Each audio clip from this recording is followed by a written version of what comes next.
नमस्कार दोस्तों, आप सभी का एक बार फिर से स्वागत है शिव्स म्यूजिक एकेडमी में।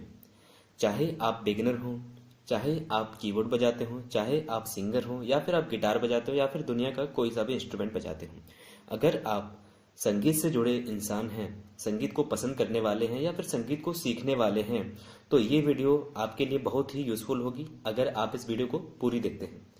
क्योंकि हम इस वीडियो में सीखेंगे कि जो सुर की समझ है वो हम कैसे प्राप्त करें। ठीक है, सुर की समझ म्यूजिक के लिए बहुत ज़रूरी है। जो हम अपने कानों से सुनते हैं, अगर म्यूजिक हमको वो अच्छा लगता है तो इसका मतलब ये है कि उस म्यूजिक में कोई भी ऑफ स्केल सुर नहीं है। ठीक है, पूरा म्यूजिक सुर में है। अगर ऑफ स्केल भी होता है तो वो सही ढंग से स्केल चेंज किया गया है उसमें। ठीक है, तो हम सीखते हैं, उसके लिए देखते रहिए ये वीडियो। हर दिन एक नई वीडियो देखने के लिए सब्सक्राइब कीजिए शिव्स म्यूजिक एकेडमी और दबाइए बेल आइकन ताकि आपको सारे नोटिफिकेशन मिल सके। तो इस वीडियो में हम सीखेंगे कुछ एक्सरसाइज जिनको अगर आप ईमानदारी से करते हैं तो आपको सुर की समझ बहुत ही जल्दी आने लगेगी और आपकी जो प्रैक्टिस है वो सफल हो पाएगी। तो देखिए, हम जानते हैं कि एक ऑक्टेव में कितने सुर होते हैं? 12। ठीक है, हम कोई से भी ऑक्टेव ले सकते हैं, जैसे कि सी वाली इस ऑक्टेव लीजिए, सी शार्प की, डी, डी शार्प, ई, एफ, एफ शार्प, हम कोई से भी ऑक्टेव ले सकते हैं। तो आपको सबसे पहले क्या करना है कि उस ऑक्टेव का पहला सुर को आप दबाएं। ठीक है, आपका जो भी इंस्ट्रूमेंट है आप उस पर दबाइए। जैसे कि मान लीजिए मैंने दबाया सी शार्प फॉर एग्जाम्पल। ठीक है, अभी आप सी भी दबा सकते हैं।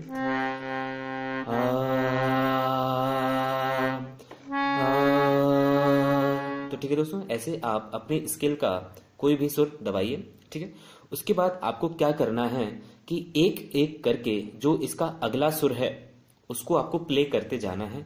जैसे कि उदाहरण के तौर पर, जैसे कि आपने इसको मान लिया सा, सा, उसके बाद जो अगला सुर है वो कौन सा है? मैं जस्ट अगले की बात कर रहा हूँ, किसी भी थाट की बात नहीं कर रहा हूं मैं अभी। ठीक है, तो इसके अगला सुर कौन सा होगा? रे कोमल। समझे आप बात को? सा के बाद क्या आएगा? रे कोमल। तो अब सा के बाद रे कोमल दबा के फिर सा पर आइए। सा रे सा, सा रे कोमल सा। ठीक है, उसके बाद इसको छोड़ के फिर नेक्स्ट सुर इसका कौन सा है? रे शुद्ध। सा रे सा।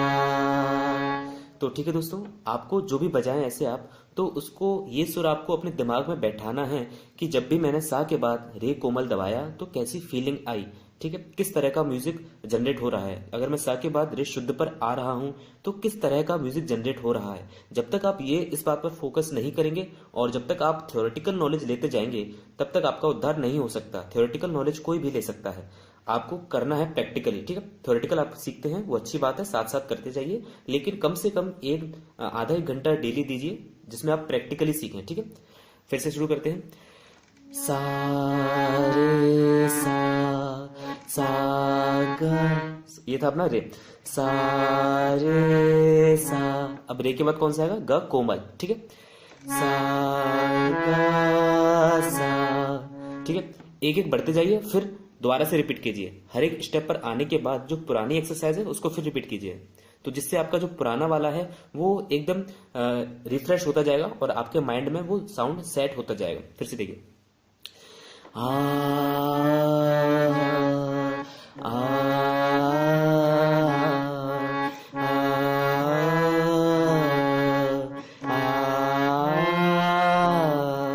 तो अभी हम पहुंचे ग शुद्ध तक। तो आपको ऐसे अंदाजा लगने लगेगा कि जब भी हम सा से रे कोमल पर या फिर ग कोमल पर आए तो उसमें फीलिंग जो थी वो सैड थी, सैड टाइप की थी। आ,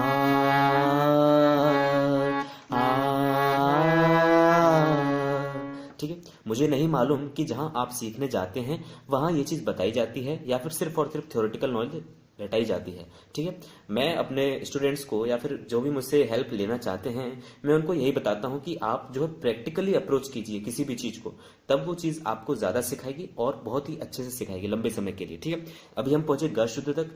अब आते हैं सा के बाद म शुद्ध पर। सा म सा, अब म के बाद म तीव्र। सा म सा, तो ठीक है दोस्तों, ऐसे आपको सुरों की जो है पहचान करनी है और सुनने के बाद आपको ये माइंड में नोट करते जाना है कि जब भी आगे कभी भी ऐसा म्यूजिक आएगा तो उसके अकॉर्डिंग सा के बाद ग कोमल आएगा, या फिर सा के बाद म आएगा, या फिर सा के बाद म तीव्र आएगा। ठीक है। और जो सबसे एक अच्छी एक्सरसाइज है सुरों को ध्यान रखने के लिए वो ये है कि आप सा से जो प पर जंप करते हैं, ठीक है, म तभी तक हम पहुंच गए थे अच्छे से। अब उसके बाद जो प पर जंप करते हैं उसको आप याद कर लीजिए, एक तरह से माइंड में सेट कर लीजिए। जैसे कि सा के बाद प मैं दबाऊं तो जो बिना दबाए भी मैं साउंड सेम निकालूं जो दबा के निकालता हूं। जैसे सा पा, अभी मैंने बजाया दबा के, अब बिना हारमोनियम की नोट्स दबाए फिर से साउंड निकालिए सा पा। अब मैच कीजिए सा पा। ठीक है। अब उसके बाद जो हाई ऑक्टेव का सा है वो भी आप ट्राई कीजिए सा पा सा। ठीक है। ये एक्सरसाइज आपको बहुत हेल्प करेगी, मेरी बात मानिए। आप इसकी प्रैक्टिस लगातार कीजिए और डेली कीजिए। ठीक है। फिर से देखते हैं सा पा सा पा सा पा सा पा सा। ठीक है दोस्तों, ऐसा इसलिए क्योंकि हम जानते हैं कि जो सा और प होता है वो स्थायी स्वर होते हैं। जब हम इन स्वरों की प्रैक्टिस करते हैं सा प और सा, तो बाकी के सभी स्वर इनके अंडर ही कवर होते हैं। जैसे कि सा और पा के बीच में ये सारे स्वर आ गए, और प और हाई ऑक्टेव के सा के बीच में ये सारे स्वर आ गए। ठीक है। तो इसलिए ये एक्सरसाइज काफी यूजफुल होती है। तो ऐसे ही आपको आगे बढ़ते जाना है। फिर सा से आप जंप कीजिए ध कोमल पर, देखिए, फिर उसका साउंड नोट कीजिए सा ध सा। ठीक है। अभी मैंने ध कोमल बजाया था, अब बजाएंगे ध शुद्ध सा ध सा। अब ध शुद्ध के बाद नी कोमल।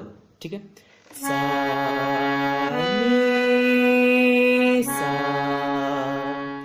अब नी कोमल के बाद नी शुद्ध सा नी सा।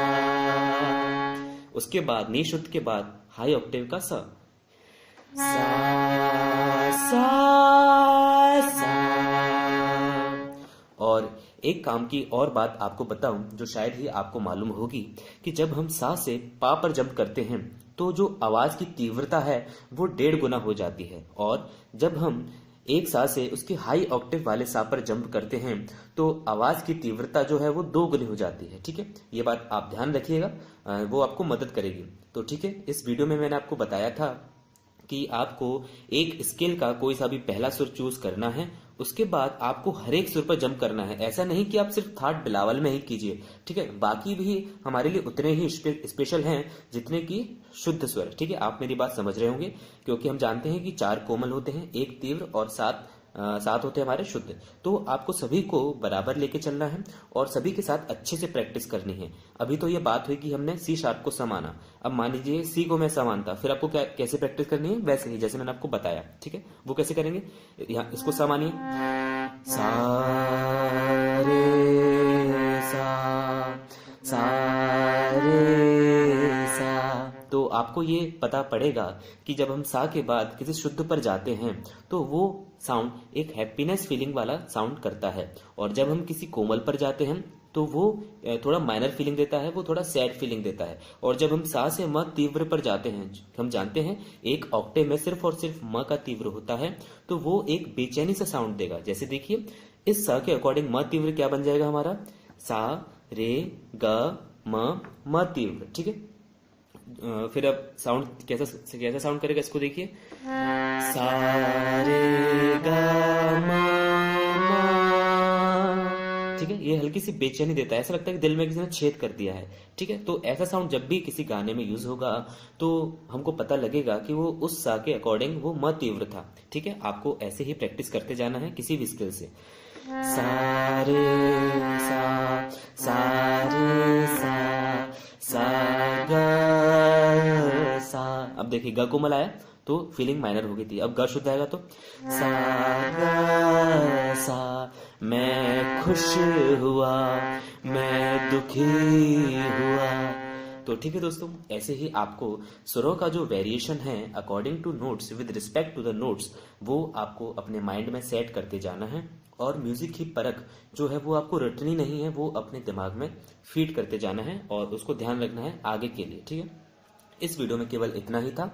अगर आपको ये वीडियो अच्छी लगी तो प्लीज़ इसे लाइक कीजिए और अपना कमेंट करके मुझे बताइए कि आपको कैसा लगा। फीडबैक अपना ज़रूर दीजिए। मिलते हैं अगली वीडियो में, तब तक के लिए नमस्कार।